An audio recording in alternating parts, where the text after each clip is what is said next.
6 روزے ہیں شوال کے، جس کے بارے میں پھر حضور نے فرمایا کہ جس نے رمضان کے روزے بھی مکمل رکھے اور شوال کے 6 روزے رکھ لیے، اس نے گویا کہ پورے سال کے روزے رکھ لیے۔ اس کی وجہ بھی یہی ہے کہ اب یہ 36 دن بن گئے، اور 36 چونکہ نیکی کا کم سے کم اجر اللہ تعالیٰ کے ہاں جو ہے وہ 10 گنا ہوتا ہے، تو 360 دن ہو گئے، سال کے دن پورے ہو گئے، تو گویا کہ اگر 30 دن اس کے 35 یا 36 روزے اگر سال میں ہو گئے تو گویا کہ پورے سال کے روزوں کے وہ ہم وزن ہو جائیں گے۔ نفلی روزے کے ضمن میں یہ ایام 20 کے روزے جو ہے وہ بہت اہم ہے، اور اس کے لیے خصوصی تاکید بھی ہے، اور جیسا کہ میں نے آپ کو بتایا تھا ابتداءً یہی فرض کیے گئے تھے۔ ایام معدودات، یہ معدودات جو ہے یہ 2-3-4 دن کے لیے ہی آ سکتا، 30 دنوں کے لیے نہیں آ سکتا۔ جیسے کہ ایام معدودات حج میں منا میں قیام کے لیے بھی ایام معدودات آیا، وہ بھی 2 دن یا 3 دن کا قیام ہوتا ہے منا میں، 11ویں 12ویں زیادہ 13ویں، اور تو ان کی اہمیت ہے، اس کو کنٹینیو کیا گیا ہے۔ اور چونکہ نیکی کا اجر جو ہے وہ 10 گنا ہوتا ہے، تو اس حوالے سے 3 دن کا روزہ گویا کہ پورے مہینے کا روزہ شمار ہو جائے گا جو شخص اس کی پابندی کرے۔ دوسری صورت یہ ہے کہ ایک شخص جو ہے مسلسل 3 دن کے نہیں رکھتا ہے تو ہفتے میں 2 رکھ لیا کرے، پیر اور جمعرات کے روزے۔ جمعے کا روزہ جو ہے اس کو روکا گیا، منع کیا گیا ہے، اس لیے کہ جمعہ جو ہے وہ ایک طرح سے عید المسلمین ہے، الجمعہ تو عید المسلمین، تو اس میں جیسے کہ عیدین میں جو ہے، عیدین میں تو حرام مطلق ہے، لیکن جمعے میں یہ نہیں کہ حرام مطلق ہے، لیکن یہ کہ پسندیدہ نہیں ہے۔ البتہ ایام 20 کا جو شخص عادی ہے روزے رکھنے کا، ان میں کبھی جمعہ آ جائے تو کوئی حرج نہیں کہ جمعے کو بھی رکھے۔ یہ ہے نفلی روزوں کے بارے میں۔ باقی یہ کہ چونکہ اس میں بھی نوٹ کیجئے کہ چونکہ رمضان کے روزے کے بعد بھی 6 روزے شوال میں ہوتے ہیں، وہ جو ہے اسی لیے فرمایا کہ جو 6 روزے شوال کے بھی رکھ لے گا وہ گویا کہ صائم الدہر شمار ہوگا۔ 30 یہ 6 اور 36 ہو گئے، 10 سے ضرب دیے پھر 360 ہو گئے۔ اس حوالے سے اگر آپ وہ رکھنا چاہیں جو بھی اس کا ہو اپنے ذوق کے مطابق، وہی ایام 20 کہلاتے ہیں۔ 13، 14، 15 ایام 20 اس لیے کہلاتے ہیں کہ اس کی راتیں روشن ہوتی ہیں، 13ویں کا چاند، 14ویں کا چاند، 15ویں کا چاند، تو راتیں روشن، تو یہ ابیض کی جمع 20 ہے، ابیض کہتے ہیں سفید، یہ سفید راتیں ہوتی ہیں، تو اس طرح سے روح بیدار ہوگی تو وہ پیاس جو اس کے اندر اب پیدا ہوئی ہے وہ کدھر متوجہ ہوگی؟ اپنے پروردگار کی طرف۔ یہ ربط ہے اگلی آیت کا، پڑھیے وَإِذَا سَأَلَكَ عِبَادِي عَنِّي فَإِنِّي قَرِيبٌ۔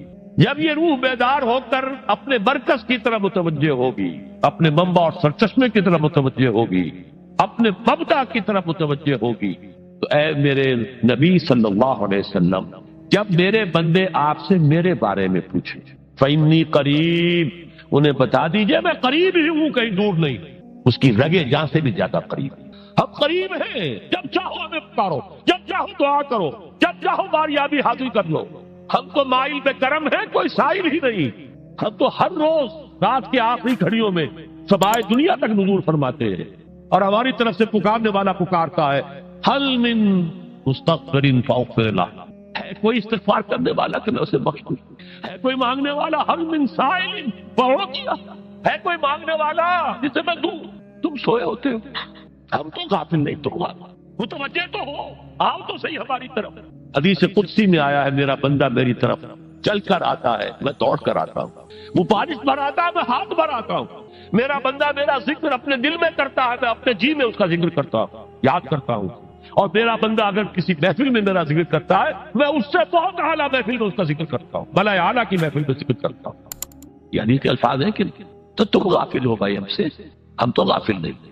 اغیب و ذو اللطائف لا یغیب وارجو ہو رجال لا یخیب، میں غائب ہو جاتا ہوں، وہ تو غائب ہونے والی ہستی نہیں ہے، حران موجود، ہوا معکم اینما کنتم وَإِذَا سَأَلَكَ عِبَادِي عَنِّي فَإِنِّي قَرِيبٌ أُجِيبُ دَعْوَةَ الدَّاعِ إِذَا دَعَانِ فَلْيَسْتَجِيبُوا لِي۔ لیکن اب آئی بات اصل، یہ 2 طرفہ بات ہوگی، مجھ سے دعا کرو، کسی وقت کی پابندی نہیں، کسی جگہ کی پابندی نہیں، ناپاکی کی حالت میں ہو تب بھی دعا کر سکتے ہو، میری کتاب کو ہاتھ مت لگانا، مجھ سے دعا کر سکتے ہو، دعا پہ کوئی پابندی نہیں، لیٹے مانگو، بیٹھے مانگو، ناپاکی میں مانگو، پاکی میں مانگو، جب چاہو مانگو، مجھے دعا میں کوئی خطرت نہیں، اور جہاں پارو گے there and then I will listen to you and I will grant your prayers۔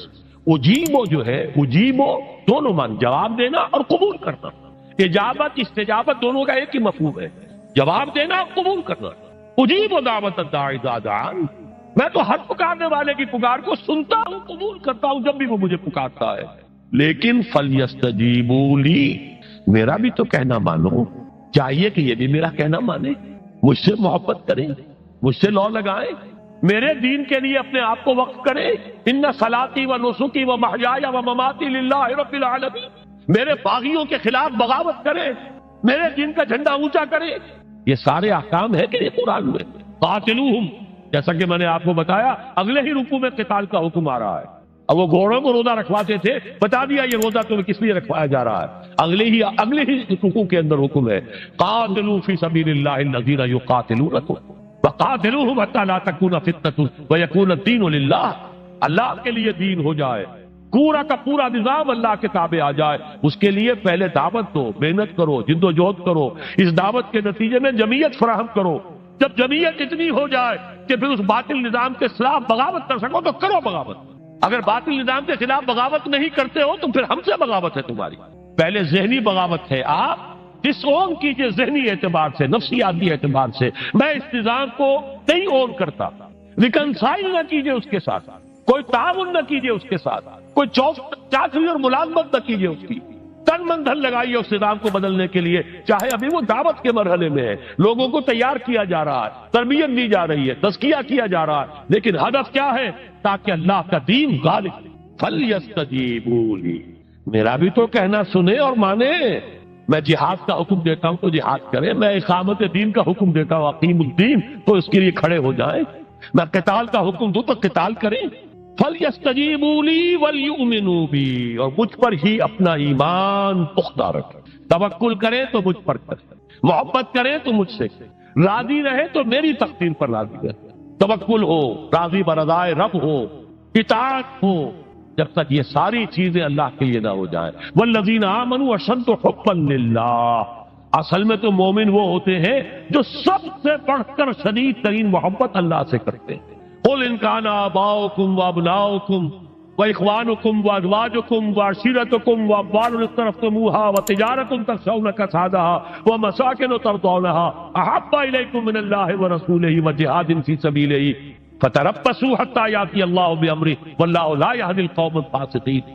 اے نبی ان سے کہہ دیجئے اگر تمہیں اپنے باپ، اپنے بیٹے، اپنے بھائی، اپنے اسپاؤسز، بیوی کے لیے شوہر، شوہر کے لیے بیوی، اور رشتے دار، اور تمہارے وہ مال جو تم نے بڑی محنت سے جمع کیے ہیں، تمہارے وہ کاروبار جن کا تمہیں اندیشہ ہوتا ہے کہ کساد بازاری نہ ہو جائے، کہیں پر جو ہے ریسیشن نہ آ جائے، اور تمہارے وہ مکان اور محلات جو تم نے بنائے ہیں، اگر یہ 8 چیزیں محبوب تر ہیں اللہ سے اور اس کے رسول سے اور اس کی راہ میں جنگ کرنے سے، جہاد سے، تو جاؤ دفع ہو جاؤ، بیٹھو وہاں یہاں تک کہ ہم اپنا فیصلہ سنا دے، اور اللہ ایسے فاسقوں کو، ایسے ناہنجاروں کو ہدایت نہیں دیتا۔ یہ ہے قرآن آیت نمبر 24 سورہ توبہ۔ فَلْيَسْتَجِيبُوا لِي وَلْيُؤْمِنُوا بِي لَعَلَّهُمْ يَرْشُدُونَ، اب وہ لفظ آ گیا رشد۔ دیکھیے پہلے آیا تھا لَعَلَّكُمْ تَتَّقُونَ، روزہ، مجرد روزہ تقوی پیدا کر دے گا، ضبط نفس، اور ضبط نفس بھی وہ جو حکم خداوندی کا تابع ہے، یہ روزے کی ریاضت ہے، روزے کی ریاضت کا حاصل۔ رمضان کے روزے کے ساتھ قیام اللیل کا دو گنا پروگرام، دن میں روزہ، رات کا قیام قرآن کے ساتھ۔ اس کا پہلا نتیجہ کیا ہے؟ لعلکم تشکرون، تاکہ قرآن کی عظمت منکشف ہو جائے، قرآن کی قدر و قیمت سے تم آگاہ ہو جاؤ، تمہیں معلوم ہو جائے کتنی بڑی دولت ہے جو اللہ نے دی ہے۔ اور آخری بات یہ، جب تمہاری روح بیدار ہو جائے گی، اپنے مالک کے ساتھ ہم کلام ہوگی، اسی کا نام دعا ہے۔ دعا ہے جس کے بارے میں حضور نے فرمایا الدعاء اخ العبادہ، یہ عبادت کا جوہر ہے۔ الدعاء هو العبادہ، دعا ہی تو اصل عبادت ہے۔ یہ دعا ہی تو ہمیں میسر نہیں ہے، 17 رکعتیں پڑھنی ہیں ہم نے عشاء کی، لیکن اللہ کے ساتھ کوئی لوگ نہیں لگی، ادھر کی ادھر کی سوچیں آ رہی ہیں۔ 17 رکعتیں پڑھی ہوں یا 7 پڑھی ہوں، 10 پڑھی ہوں، آپ کو اجر ملے گا، لیکن آپ کو دعا کی نصیب نہیں ہوئی۔ دعا کب ہوتی ہے؟ بقول اقبال، یہ جو میرے اندر ہے فائنائٹ ایگو، انائے صغیر، انا میں، یہ چھوٹی سی انا ہے، اس انائے کبیر، اس انائے کبیر کے لیے سب سے بڑی جو مظہر آیت ہے قرآن مجید میں وہ سورہ طٰہٰ، اننی انا اللہ لا الہ الا انا، میں ہوں وہ اللہ جس کے سوا کوئی الہ نہیں، اننی لا اننی انا اللہ لا الہ الا انا، یہ ہے فاعبدنی واقم الصلاۃ لذکری، یہ انا کبیر ہے، انفائنائٹ ایگو، اللہ اللہ بگ انا، اور یہ چھوٹی سی انا ہے، انا میں۔ جب یہ انا صغیر انا کبیر کے روبرو آتی ہے، ہم کلام کو، یہ ہے دعا۔ اگر یہ جاگی ہی نہیں، بیدار ہوئی نہیں، ہم کلام ہوئی نہیں، تو وہ دعا تو حاصل نہیں ہوئی، مخ عبادت جو ہے، جوہر عبادت کا حاصل نہیں ہوا۔ ہاں ایک شکل ہے عبادت کی، مراسم عبودیت ہے، یہ اشکال ہے، رہ گئی رسم ادا روح بلالی نہ رہی، فلسفہ رہ گیا تلقین غزالی نہ رہی، ایک شکل ہے، تم نے کر لی، اجر ملے گا، آخر وقت نکالا ہے، آپ اللہ کے سامنے کھڑے ہوئے ہیں، اجر سے محنت کا جو اجرت وہ دے گا، لازم اس پر بھی دے گا، لیکن حقیقت صلاۃ کوئی اور شے۔ اسی لیے کہا محمد رسول اللہ صلی اللہ علیہ وسلم الصلاۃ معراج المومنین، اہل ایمان کے لیے یہ معراج کے درجے کی شے ہے، معراج میں مکالمہ ہوا تھا، التحیات للہ والصلوات والطیبات، یہ حضور نے فرمایا، السلام علیک ایھا النبی ورحمۃ اللہ وبرکاتہ، کس نے کہا؟ اللہ نے فرمایا، السلام علینا وعلی عباد اللہ الصالحین، حضور نے فرمایا اس سلامتی میں تمام اللہ کے نیک بندوں کو شامل کر رہا ہوں، سلامتی مجھ پر بھی ہو اور تمام اللہ کے نیک۔ یہ مکالمہ ہے، مخاطبہ ہے، جب تک یہ مکالمے اور مخاطبے کی شکل نہیں، اگر وہ انائے صغیر جاگی ہی نہیں، سوئی ہوئی ہے، بے ہوش ہے، پڑی ہوئی ہے، سسک رہی ہے یا مر چکی ہے، روح مر بھی جاتا ہے، جسم زندہ ہے، روح مر، جسم جان کے ساتھ زندہ ہے، حیوان انسان زندہ ہے، انسان مر چکا، اس لیے قرآن کہتا ہے نبی یہ مردہ ہے، اموات غیر احیاء، یہ نہیں سنتے ہیں، یہ آپ کو سمجھتے ہیں آپ کے یہ بڑے غور سے سن رہے ہیں، نہیں سن رہے ہیں، یہ تو مردہ ہے، روحانی طور پر مردہ ہے، ان کی روح مر چکی ہے، یہ تو حیوان رہ گیا ہے زندہ صرف، یہ چلتے پھرتے مقبرے ہیں، یہ چلتے پھرتے تعزیے ہیں، اس کے سوا کچھ نہیں۔ یہ ابو جہل کون ہے اور ابو لہب کون ہے؟ یہ حیوان ابو جہل ہے اور حیوان ابو لہب ہے۔ ظاہر بات ہے کہ آنکھ تو کتے کی بھی ہے اور بلی کی بھی ہے، اور کان کتے کے بھی ہے، بلی کے بھی ہے، کتا بھی دیکھ کر گاڑی آ رہی ہے تو اپنے آپ کو بچاتا ہے، تم نے بچا لیا تو کون سا بڑا کمال کیا۔ وہ اندر کا انسان مر چکا ہے، یہ انسان اندر کا روحانی وجود یا مر چکا یا سسک رہا ہے یا دبا ہوا ہے، بے ہوش ہے، یہ بیدار ہو اور ہم کلام ہو۔ افلاک سے آتا ہے نالوں کا جواب آخر، کرتے ہیں خطاب آخر، اٹھتے ہیں حجاب آخر، آتا ہے اللہ جواب دیتا ہے، اجیب دعوت الداعی اذا دعان، روحانی کان کھلے ہو تو تم جواب سنو گے، ان کانوں سے نہیں۔ وہی جب محمد پر آئی تھی ان کانوں سے نہیں آئی تھی، وہ دل پر اتری تھی براہ راست، فإنہ نزلہ علی قلبک، ان کانوں کا ان آنکھوں کا سوال نہیں ہے، وہ دل پر براہ روح ہے محمدی پر، یہ روح، اسی لیے وہی کو بھی روح کہا گیا ہے، لانے والا بھی روح، اور روح الامین جس پر لایا گیا وہ بھی روح محمدی، جس کا مسکن ہے قلب محمدی، اور جو لائی گئی وہ بھی روح ہے۔ وَكَذَلِكَ أَوْحَيْنَا إِلَيْكَ رُوحًا مِّنْ أَمْرِنَا، یہ قرآن ہم نے نازل کیا، ایک روح ہے اے محمد جو آپ پر نازل کی، مَا كُنْتَ تَدْرِي مَا الْكِتَابُ وَلَا الْإِيمَانُ، اس سے پہلے تو آپ کو کچھ پتہ نہیں تھا، کتاب کیا، شریعت کیا، ایمان کیا، وَلَكِنْ جَعَلْنَاهُ نُورًا، ہم نے اس قرآن کو نور بنا کر آپ پر اتارا ہے، یہ ہے، اس کے لیے ہے اصل رشد۔ اب آخری لفظ آیا رشد، یہ گویا کہ جو مختلف الفاظ ہیں قرآن میں، کامیاب، فائزون، اتموا الصیام الی اللیل، پھر اب روزے کو پورا کرو رات تک، الی اللیل میں پھر بڑی بحثیں ہوئی ہیں، اس لفظ کی مناسبت سے اہل تشیع اس کے قائل ہیں کہ جبکہ خوب اندھیرا ہو جائے، لیکن اہل سنت کا اجماع ہے کہ غروب آفتاب اس سے مراد، اس لیے کہ آغاز رات کا غروب آفتاب کے ساتھ، اور اس میں بھی احادیث کے اندر آیا ہے کہ تعجیل کرنی چاہیے۔ بعض لوگ وہی جو میں نے عرض کیا کہ تقویٰ کے تحت جو ہے، جیسے کہ سفر میں بھی روزے رکھتے ہیں، یا 104 بخار کے درجے میں بھی وہ روزہ قضا کرنے کو تیار نہیں ہوتے، ایسے ہی وہ تاخیر کرتے ہیں اپنے تقوی کے حساب سے، کہیں ایسا نہ ہو، کوئی غلطی نہ ہو جائے، کہیں یہ نہ ہو جائے، کہیں وہ نہ ہو جائے، تو پھر اس کے اندر وہ افطار میں، تو آپ نے فرمایا کہ قوم جو ہے اسی وقت صحیح رہے گی جبکہ وہ افطار میں عجلت سے کھا، یعنی سحری کے اندر بہت زیادہ جلدی کرنے کی ضرورت نہیں، اگر اذان ہو رہی ہے اس کے دوران بھی اگر کچھ کھا پی رہے ہو تو کھا پی لو، مکمل کرو۔ اسی طریقے سے افطار کے اندر جو ہے وہ تاخیر کرنے کی ضرورت نہیں، سورج کے غروب کے ساتھ افطار کرنا۔ وَلَا تُبَاشِرُوهُنَّ وَأَنْتُمْ عَاكِفُونَ فِي الْمَسَاجِدِ، ہاں اپنی بیویوں سے تم مباشرت نہ کرو، تعلق زن و شوق قائم نہ کرو جبکہ تم مسجدوں کے اندر معتکف، یہ اعتکاف کا ذکر ہو گیا، رمضان کے آخری عشرے میں یہ اعتکاف جو مسنون ہے کہ 21ویں شب سے شروع ہو جائے گا، یعنی 20واں روزہ ختم ہوا اس کے ساتھ یہ اعتکاف شروع ہو گیا، اور پھر اعتکاف مسنون جو ہے وہ جب تک کہ چاند نظر نہ آ جائے شوال کا، عید کا، اس وقت تک یہ اعتکاف جاری رہے۔ یہ ہے مسنون اعتکاف۔ اس کی کیا حکمت ہے وہ میں بعد میں عرض کروں گا۔ تو یہ حکمت جو ہے اس کے حوالے سے گفتگو بعد میں ہو جائے گی، لیکن یہاں یہ بتا دیا گیا کہ یہ جو رمضان کی 20 راتوں میں اجازت دی گئی ہے اپنی بیویوں کے ساتھ ہم بستری کی، وہ اس معتکف کے لیے نہیں ہے۔ جو مسجد میں معتکف ہے تو ہاں اس کی اہلیہ آ سکتی ہے وہاں ملاقات کے لیے، کسی مشورہ کوئی کرنا ہے بہت ضروری ہے، آ جائے، ملاقات ہو سکتی ہے، لیکن یہ کہ مباشرت نہیں ہو سکتی، وہ حرام۔ فرمایا وَلَا تُبَاشِرُوهُنَّ وَأَنْتُمْ عَاكِفُونَ فِي الْمَسَاجِدِ تِلْكَ حُدُودُ اللَّهِ، یہ اللہ کی حدود ہے، شریعت اسلامی کی یہ حدود ہے۔ فَلَا تَقْرَبُوهَا، تو ان کے قریب تک مت جاؤ۔ قرآن مجید میں اس اعتبار سے دو انداز تعبیر ہے کہ اللہ کی حدود ہے فَلَا تَعْتَدُوهَا، یہ اللہ کی حدود ہے، ان سے تجاوز نہ کرو، اس حد کو پھلانگ نہ جاؤ، اس حد سے آگے نہ گزر جاؤ۔ یہاں ہے تقربوها، اللہ تعالیٰ کی حدود کے قریب تک نہ جاؤ۔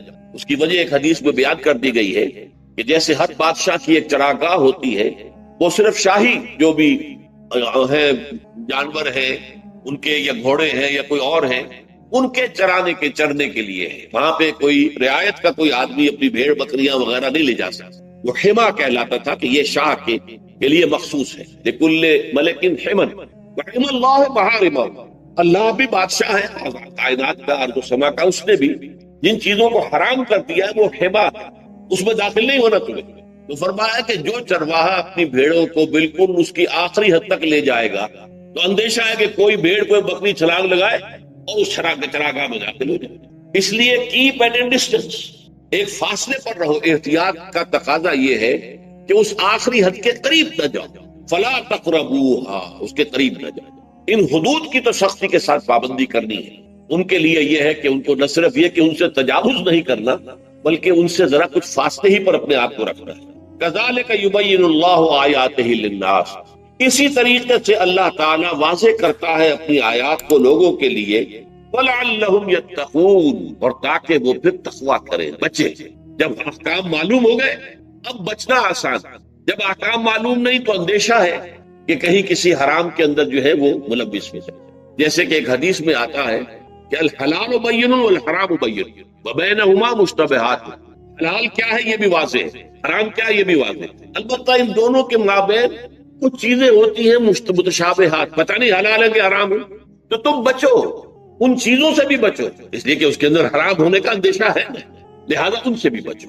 جو صریحاً حلال ہے اسی پر اکتفا، جن کے بارے میں تعین نہیں ہو پا رہا ہے کہ وہ حلال ہے، البتہ یہ بھی ثابت نہیں ہو رہا ہے کہ وہ حرام ہے، تو ان سے بچ، یہ تقویٰ کا تقاضا ہے۔ اگرچہ قانونی اعتبار سے یہ کہا جائے گا کہ وہ مباح، جس شے کی حرمت کا ثبوت ہمیں کتاب اللہ اور سنت رسول سے نہ ملے وہ مباح ہے، لیکن یہ ہے کہ تقویٰ کا تقاضا یہ ہے، قانون کا تقاضا یہ کہ مباح کو آپ اختیار کریں گے تو آپ پر گرفت نہیں ہوگی، اس لیے کہ اس کی حرمت ثابت نہیں ہے، لیکن تقویٰ کا تقاضا یہ ہے کہ آپ صرف اس شے پر اکتفا کریں کہ جس کے حلال ہونے کے لیے ثبوت اور دلیل موجود۔ تو یہ ہے کہ تلک حدود اللہ فلا تقربوها کذالک یبین اللہ لکم للناس آیاتہ للناس لعلہم یتقون۔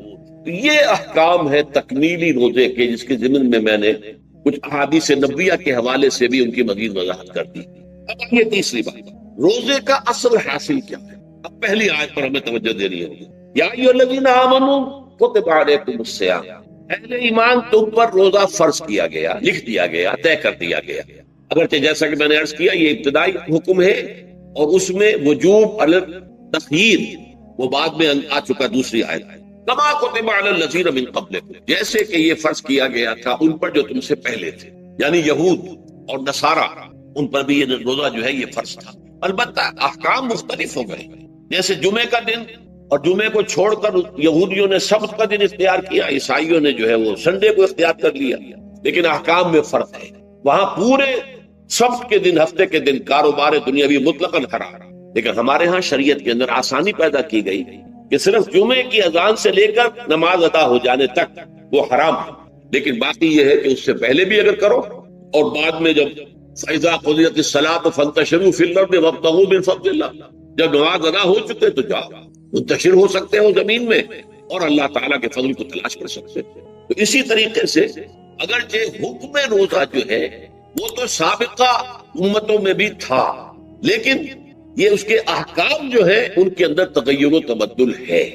کتب علیکم الصیام کما کتب علی الذین من قبلکم لعلکم تتقون، تاکہ تمہارے اندر تقوی پیدا ہو۔ اب یہ ہے حکمت صوم کی پہلی آیت۔ تقوی کسے کہتے ہیں؟ بچنا۔ کس چیز سے بچنا؟ اللہ نے جو چیزیں حرام کی ان سے بچنا، اللہ کے احکام کو توڑنے سے بچنا۔ دیکھیے یہ لفظ جو ہے اس کا مادہ ہے وا، آف اور یا، وقا۔ وقا یقی کے معنی ہے کسی کو بچانا۔ ہم دعا مانگتے وقنا عذاب النار، اے اللہ ہمیں آگ کے عذاب سے بچا دے۔ لیکن اتقا، ارتقا بنتا ہے باب افتعال، واو تے میں شامل ہو گئی تو اتقا، اور اسی سے تقوی ہے۔ تقوی کے معنی کیا ہے؟ بچنا، خود بچنا۔ وقا یقی دوسرے کو بچانا، بچنا اللہ کے احکام کو توڑنے سے، اللہ کی حرام کردہ چیزوں میں ملوث ہونے سے، اللہ کے غضب سے، غصے سے، اللہ کی ناراضگی سے، اور آخرت میں اللہ کے عذاب سے۔ یہ بچنے کی روش ہے، پوری زندگی میں بھی اس کو جاری رکھنا۔ یہ تقوی زندگی میں کیا ہوگا؟ اللہ کے احکام کو توڑنے سے بچنا، اللہ کی حرام کردہ چیزوں میں ملوث ہو جانا، ان کا استعمال کھانے پینے سے متعلق ہو یا وہ شہوت سے متعلق ہو یا کسی اور چیز سے متعلق ہو، اس سے بچنا۔ اور یہ بچنا جو ہے آخرت میں نتیجہ خیز ہوگا، جہنم سے بچاؤ ہو جائے گا، آگ کے عذاب سے نجات مل جائے۔ اچھا روزے کا اس سے تعلق کیا ہے یہ سمجھنا۔ دیکھیے ہمارے گناہوں کا سب سے بڑا سبب ہمارے نفسانی تقاضے ہیں۔ ہم ایک حیوان بھی ہیں اور حیوان سے برتر بھی کچھ ہے، وہ میں بات کروں گا، لیکن حیوان تو ہے۔ جیسے ہر حیوان کو کچھ خوراک کی ضرورت ہے، ہمیں بھی ضرورت ہے۔ ہر حیوان کو بقائے نسل کا معاملہ جنسی ہے، وہ ہمارا بھی ہے۔ ہر حیوان کو کوئی نہ کوئی سر چھپانے کی جگہ چاہیے، کوئی گھونسلہ ہو، کوئی کھو ہو، کوئی بل ہو، کچھ بھی ہو اس سے چاہیے آخر۔ اسی طریقے سے ہمارے سارے تقاضے، حیوانات کو بھی آرام چاہیے، ہمیں بھی آرام چاہیے۔ یہ حیوانی تقاضے جو ہے جن کو ہم کہیں گے اینیمل انسٹنکٹس، ہمارے وجود کے اندر ہے یہ، اور ان کا تقاضا ہمارے اندر سے ابھرتا۔ اسی کو اڈ اینڈ لیبیڈو کہا ہے فرائڈ نے۔ جدید نفسیات کا بابا آدم جو ہے وہ فرائڈ، اس نے اسے اڈ اور لب سے تعبیر کیا، اس سے اوپر سیلف کو لایا، اور اس کے بعد جو ہے وہ سپر ایگو ہے۔ تو یہ تین درجے اس نے متعین کیے ہیں، اور میں اس کی دقت نظر، ایکیوٹی آف آبزرویشن کا بہت قائل ہوں۔ اگرچہ نظریات کا جو نتیجہ اس نے نکالا ہے وہ غلط ہے، لیکن ایکویٹی آف آبزرویشن کا قائل ہوں کہ اس نے انسانی شخصیت کے تین لیولز کو آئیڈینٹیفائی کیا۔ یہی تین لیولز ہمارے ہاں، نفس، قلب، روح، یہ تین لیولز۔ اس نے کہا اڈ اینڈ لیبیڈو یہ لوسٹ ہے، پھر ایگو، سیلف، پھر سپر ایگو۔ تین لیول وہ بھی مانتا، اگرچہ ان کی تعبیر اس نے غلط کی ہے، لیکن جہاں تک اڈ اور لیبیڈو کی تعبیر ہے وہ صحیح ہے، وہ حیوانی تقاضا۔ اچھا ان حیوانی تقاضوں کے بارے میں یہ بات بالکل واضح رہنی چاہیے کہ یہ اندھے بہرے ہیں، انہیں صرف اپنی گریٹیفیکیشن، اپنے تسکین سے جو ہے ساری بحث ہے۔ اس سے کوئی غرض نہیں کہ حلال ذریعے سے ہو، حرام ذریعے سے ہو۔ پیٹ کھانے کو مانگتا ہے بھوک کے اندر، اب آدمی جو ہے حرام کے اندر بھی بیمار بیٹھتا ہے، یہاں تک کہ خود شریعت اجازت دیتی ہے کہ اگر جان پر بن جائے آدمی جو ہے وہ فاقے سے مر رہا تو وہ کوئی حرام چیز کھا کر بھی اپنی جان بچا سکتا ہے، لیکن عام حالات میں نہیں۔ لیکن ہو سکتا ہے ہمارا چٹخارا جو ہے وہ حرام کی طرف ہمیں لے جائے۔ کسی کو واقعتاً اللہ نہ کرے کہ سور کے گوشت کا چسکا لگ جائے، وہ اس کے بغیر بچتا ہی نہیں، کھاتا ہے۔ شراب کی عادت ہو گئی، پیتا ہے، یہ نہیں۔ تو ہمارا پیٹ مانگتا ہے، اور اسے اس سے غرض نہیں کہ حلال سے کھایا ہے یا حرام سے کھایا ہے۔ ہماری شہوت اپنی تسکین چاہتی ہے، اسے اس سے غرض نہیں کہ حلال سے یا حرام سے، جائز سے یا ناجائز سے۔ اسی طریقے سے ہمارے تمام تقاضے جو حیوانی ہیں، ایک تو یہ کہ بہت زوردار ہے، اور چونکہ وہ اندھے بہرے ہیں لہذا جو قرآن میں کہا گیا ان النفس لامارۃ بالسوء، یہ نفس تو بدی کا حکم دیتا ہی ہے۔ یہ گویا کہ اس کے اندر رجحان جو ہے انہیرنٹ ہے کہ وہ بدی کی طرف انسان کو ترغیب دلاتا ہے، چاہے وہ اپنی ضروریات سے متعلق ہو، چاہے چٹخاروں سے متعلق ہو، چاہے جو بھی لذت اسے درکار ہے اس سے متعلق ہو، چاہے وہ جنسی لذت ہے اور چاہے وہ طعام کی، یعنی جسے ہم کہتے ہیں کہ انسان جو ہے وہ اپنے پیٹ اور فرج کا غلام بن کر رہ جائے، اس لیے کہ جو تقاضا بھی آیا ہے وہ پورا کرنا۔ یہ جو کیفیت انسان کی ہے، اس کے لیے ایک مشق جو ہے وہ روزہ فراہم کرتا ہے۔ روزے کے آپ نے 12, 13, 14 گھنٹے کا بھی روزہ ہوتا ہے، بعض جگہوں پر 16, 17 گھنٹے کا روزہ ہوتا ہے۔ اس عرصے میں آپ اپنے نفس کو حلال چیزوں سے بھی روکے رکھتے ہیں۔ اس منہ گھوڑے کو جو ہے آپ اس کی لگام کس کر رکھتے ہیں کہ حلال بھی نہیں کھانے دے رہے۔ بھوک لگی ہو یا کھانا بہترین موجود ہے، نہیں کھا سکتے، اللہ کا حکم نہیں ہے، اللہ کی اجازت نہیں۔ شدید پیاس ہے، بہترین مشروبات فریج میں رکھی ہوئی ہے، نہیں کھا سکتے، نہیں پی سکتے، جائز نہیں ہے، حالانکہ حلال ہے، حرام نہیں ہے۔ بیوی موجود ہے، یا جیسے کہ لونڈیوں کا معاملہ ہوتا تھا، لونڈی موجود ہے، لیکن نہیں، آپ اپنی شہوت جو ہے وہ اس سے پوری نہیں کر سکتے۔ یہ پابندیاں نفس کے اوپر لگانا، یہ ایک مشق، یہ ایک ریاضت ہے۔ اس ریاضت کا حاصل یہ ہونا چاہیے کہ انسان بقیہ 11 مہینوں میں اپنے آپ کو حرام سے تو بچائے نا۔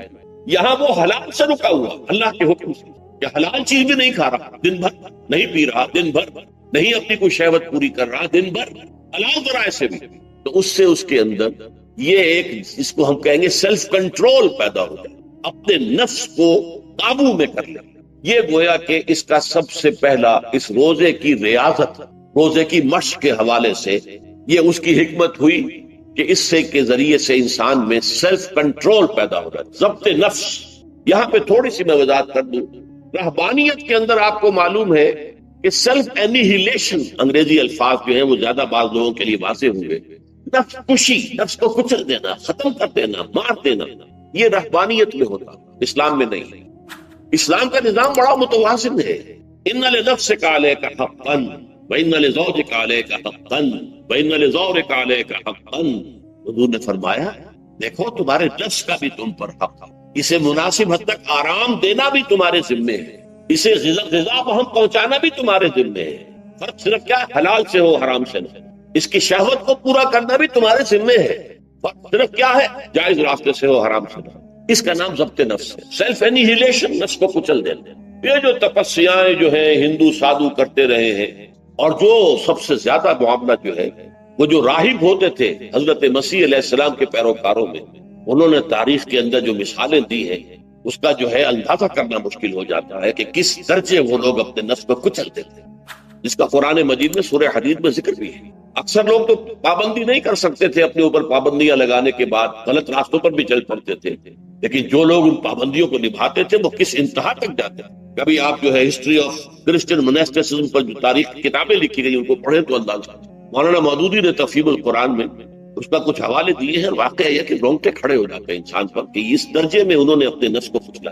ہمارے صوفیہ کے ہاں بھی بعض ایسی روایات صحیح ہیں یا غلط ہے بیان کی جاتی ہیں، لیکن اسلام کا اصل معاملہ کیا ہے؟ توازن، اعتدال۔ تمہارے نفس کا بھی تم پر، ان لنفسک علیک حق، تمہاری بیوی کا بھی تم پر حق ہے، وان لزوجک علیک حق، اور تمہارا جو بھی کوئی ملاقاتی ہے، کوئی دوست ہے، اس کا بھی زورک علیک حق، زیارت کرنے کے لیے کوئی آیا اس کا بھی حق ہے، ان کے حقوق ادا کرتا۔ حضرت عبداللہ ابن عمرو بن العاص رضی اللہ تعالی عنہما صحابہ کرام میں اس اعتبار سے بہت ممیز تھے کہ ان پر عبادت جو ہے، عبادت گزاری کا اتنا غلبہ ہو گیا تھا، ہر روز روزہ رکھتے تھے اور رات کو پوری رات کھڑے رہتے تھے۔ حضور کو اطلاع دی گئی، حضور نے طلب کیا فوراً، آپ نے فرمایا یا عبداللہ الم نخبر، کیا ہمیں یہ خبر نہیں دی گئی انک تصوم الدہر تقوم اللیل، کہ تو ہمیشہ رات کو کھڑا رہتا اور ہر روز روزہ رکھتا ہے۔ ظاہر بات ہے حضور کے حضور میں جھوٹ کیسے بولتے ہیں، ویسے بھی جھوٹ بولنے کا سوال نہیں صحابہ کے لیے، تو عرض کیا بلا یا رسول اللہ، یہ تو صحیح ہے۔ فرمایا لا تفعل، عربی زیادہ مت کرو، فإن لنفسك عليك وإن لزوجك عليك وإن لزورك عليك، تمہارے نفس کا بھی تم روزہ رکھو بھی اور افطار بھی کرو۔ بہترین روزہ جو ہے وہ حضرت داؤد علیہ السلام کا تھا، ایک دن روزہ رکھتے تھے، ایک دن افطار کرتے تھے، لیکن یہ ہے کہ آپ ہفتے میں 2 دن روزے حضور کے ہیں، سوموار کو اور جمعرات کو، مہینے میں 3 روزے، یہ ہے، اس میں گویا کہ سنت پر عمل بھی ہو جائے گا، لیکن یہ کہ ہمیشہ روزہ رکھو، بلکہ یہاں تک کہا گیا ما صام من صام الدہر، جو ہمیشہ روزہ رکھتا ہے اس نے کوئی روزہ رکھا ہی نہیں۔ کیا مطلب؟ یہ تو اس نے اپنی ہیبٹس بدل لی ہے، ہیبٹ ہو گئی ہے یہ کہ سارا دن بھر نہیں کھانا، صبح کھانا، شام کو کھانا، بس یہ تو اس نے اپنی ہیبٹ بدل لی ہے، روزہ ہیبٹ بن گیا۔ ما صام من صام الدہر، جس نے ہمیشہ روزہ رکھا اس نے کوئی روزہ رکھا ہی نہیں، اس لیے کہ روزہ تو در حقیقت اس شخص پر شاخ گزرتا ہے جس کو عادت ہے دن میں کھانا کھانے کی، اس کو دن کے اندر 3 کھانے کھانے کی عادت ہے، تبھی تو وہ شاخ گزرے گا۔ اگر وہ عادت ہی آپ نے بدلنی ہے تو ظاہر بات ہے کہ پھر روزے کی جو برکت ہے وہ تو ظاہر نہیں ہوگی۔ تو بہرحال اس اعتبار سے غور کیجئے کہ یہ پہلا حکم جو ہے روزے کا، لعلکم تتقون، تاکہ تمہارے اندر تقوی پیدا ہو جائے، اپنے نفس پر کنٹرول پیدا ہو۔ اس کو یوں سمجھیے کہ یہ ایک بڑا منہ زور گھوڑا ہے، ہمارا جو نفس ہے، ہمارا جو جسم ہے، حیوانی نظام، اس پر ہماری خودی یا ہماری انا یا ہماری ایگو یا ہمارا سیلف، یہ اس پر حکمران، اس کا گھوڑے کا سوار ہے۔ اب اگر گھوڑا منہ زور ہے اور سوار کے قابو میں نہیں ہے تو کیا نتیجہ نکلے گا؟ اب وہ گھوڑے کے اختیار میں ہے، سوار صاحب کی جان جو ہے وہ جا کر پٹک دے، کہیں کسی کھائی میں گرائے، کسی اور جگہ گرائے، وہ تو گویا کہ اس کے رحم و کرم۔ اگر سوار تکڑا ہے اور سوار نے جو ہے گھوڑے کو قابو میں کیا ہوا ہے، اس کی رانوں میں بھی جان ہے، دبایا ہوا گھوڑے کو اپنی رانوں کے درمیان، تو ظاہر بات ہے کہ اب یہ گھوڑا جو ہے بہت بڑی ایسٹ ہے اس کے لیے۔ اب گھوڑا ادھر جائے گا جدھر سوار لے جانا چاہے گا، سوار اپنے مقصد، اپنی منزل تک پہنچے گا گھوڑے کے ذریعے سے۔ اور اگر برعکس ہے، جیسا کہ میں عرض کر چکا ہوں، تو وہ سوار جو ہے وہ گھوڑے کے رحم و کرم کرتا ہے۔ یہی معاملہ ہے، ہماری خودی یا ہماری انا یا ہمارا ایگو، یہ در حقیقت یہ راکب ہے، اور ہمارا وجود حیوانی یہ مرکب ہے، یہ گھوڑا۔ اگر ہم قابو یافتہ ہوں اپنے گھوڑے کے اوپر، تو یہی جسم ہمارے لیے ایک بہت بڑا ایسٹ ہے۔ ہاتھوں سے نیکی کمائیں گے، پاؤں سے نیکی کمائیں گے، آنکھوں سے نیکی کمائیں گے، کانوں سے نیکی کمائیں گے، یہ ساری نیکیاں کمانے کا ذریعہ۔ تلاوت قرآن سن رہے ہیں تو کانوں کی نیکی ہو رہی ہے، قرآن دیکھ کر پڑھ رہے ہیں تو آنکھوں کی نیکی ہو رہی ہے۔ یہ سارے ہمارے اعصاب، ہمارے تمام اعضاء و جوارح نیکی کا ذریعہ ہے۔ لیکن اگر کہیں یہ ہمارا نفس ہمارا ایڈ اور لیبیڈو ہم پر قابو پا لے، تو پھر ہم اس کے رحم و کرم پر، پھر وہ ہمیں جس کھائی میں چاہے گا گرا دے گا۔ اس اعتبار سے روزہ، مجرد ابھی روزے کی بات ہو رہی ہے، وہ روزہ خاص طور پر کہ جس کا حکم پہلے دیا گیا، ایام معدودات، اس کے بارے میں اس کی حکمت، مجرد روزے کی حکمت کیا ہے؟ ضبط نفس۔ اسی ضبط نفس کا دوسرا نام تقویٰ۔ آپ اپنے نفس پر قابو یافتہ ہیں اور پھر اللہ کے سامنے جھک رہے ہیں، یہ ہوئی نا اصل بات۔ آپ اللہ کے سامنے تو جھک رہے ہیں، اے اللہ میں تیری ہی بندگی کرتا ہوں اور کروں گا، نفس پر قابو ہے ہی نہیں، تو آپ کا یہ کہنا مہمل ہو جائے گا، نفس کا تقاضا ابھرے گا اور آپ اس کے آگے ہاتھ جوڑ کر کھڑے ہو جائیں گے۔ تو گویا کہ جو آپ نے کہا تھا ایاک نعبد و ایاک نستعین، اس کی پیروی کرنا، اس کو پورا کرنا، اس کا تقاضا بجا لانا آسان کام نہیں ہے۔ جو بھی گویا مسلمانوں میں لڑتا ہوں کہ دانم مشکلات لا الہ، جب میں کہتا ہوں کہ میں مسلمان ہوں تو میں مجھ پر کب کب اتاری ہو رہی ہے، لیکن مجھے معلوم ہے کہ لا الہ کہنے کا مقصد کیا ہے، مطلب کیا ہے، اس کے تقاضے کیا۔ تو روزہ، مجرد روزے کی غرض و غایت تقویٰ یا ضبط نفس، یعنی سیلف کنٹرول، اور اس سیلف کنٹرول کے ساتھ اپنے پورے وجود کو اللہ کے سامنے جھکا دیں، یہ عبادت۔